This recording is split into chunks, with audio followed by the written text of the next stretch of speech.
Babulal माइनी massage राजस्व ये जो मयूरभंज रिटर्निंग आईटीआई कॉलेज जो आदिवासी छात्र अत्याचार होती यार प्रतिवाद माने आज 12 घंटा मयूरभंज बंद डाटा दि जाए आगामी दिन में जमी आदिवासी छात्रों भाई अत्याचार न कर जाए तार प्रतिवाद आम जोरदार भाव में देचु जो जो मैंने माड़ माड़ को जो छात्र मान आम माड़ मरा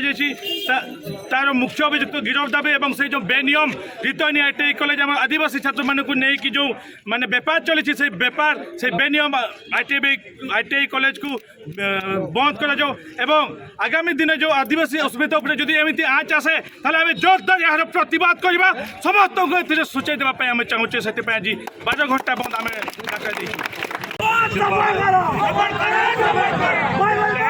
आदिवासी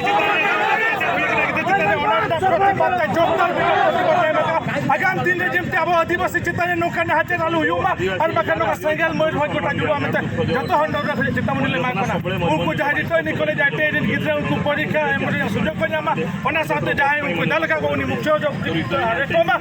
बेनियम अब आदिवासी गिद्रे दिगते जहाँ माने नहाचे चलूका व्यापार चलूका उन्हें आईटीआई कॉलेज बोझोमा और 2 आईटीआई कॉलेज जहाँ नेता को सपोर्ट करना उनको नेता को आगामी दिन में भोट बाबू ने बापा सनाम आदिवासी